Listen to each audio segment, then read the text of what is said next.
Americans will begin casting ballots in this fall's general elections in just a couple of weeks, and Election Day itself is just a little more than 2 months away. But now there is word of changes in how top U.S. intelligence officials will brief Congress about other nations' attempts to interfere in the election. For more on that, I'm joined by our own Lisa Desjardins and Nick Schifrin. So hello to both of you. Lisa, first of all, tell us a little more about what is happening and why this matters. Speaking to many sources today, both parties are very concerned about threats to election security this year coming from foreign adversaries. And I have learned there was scheduled a briefing for the House Intelligence Committee in mid-September. But Friday, John Ratcliffe, the Director of National Intelligence, sent a letter to both chambers of Congress, or sent a letter saying that all briefings in person would be canceled. This led to a confusing back and forth for the next 24 hours about what exactly he meant. And now it seems sources are telling me the understanding, this is coming largely from Republicans, is that now Republican senators will be briefed, but not House Democrats. So just to review, here's what we're talking about. As a co-equal branch of government, these are the two committees that usually are fully briefed. House Intelligence, led by Democrat Adam Schiff, and Senate Intelligence, now led by Republican Marco Rubio. The change, Judy, as we understand it right now, is that only the Senate Republican Intelligence Committee, only the Senate Intelligence Committee, both parties on that committee, will be briefed fully in person. Everyone else will get written statements.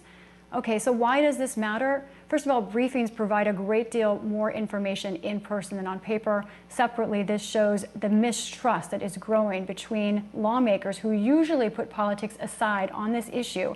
And it's coming at an important time, Judy. There are real concerns right now about Russia in particular attempting to manipulate this election. And as one Senator, Angus King, pointed out to me today on a phone call, there is a feeling that in 2016 the public was warned too late about what Russia was doing. And there is concern that, again, the public may not be aware of what is going on right now.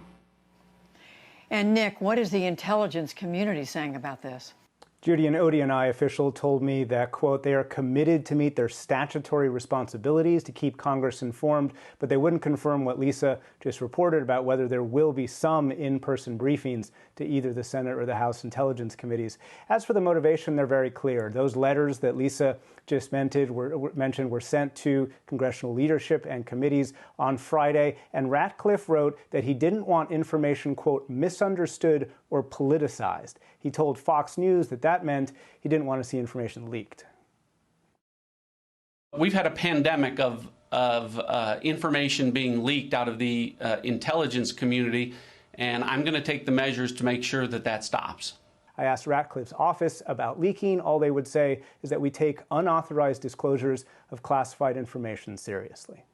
And to add to that, Judy, I asked lawmakers also, and Senate Republicans could not pinpoint a specific example of a leak that came from Democrats that they thought was a problem. Instead, they said it's a general politicization of intelligence. Democrats push back. They think that they're being penalized for being too aggressive or more aggressive on this issue. And some Democrats do believe, as Nick just reported, that this action could be illegal. And Nick, finally, you've been also talking to former intelligence officials. What are they saying?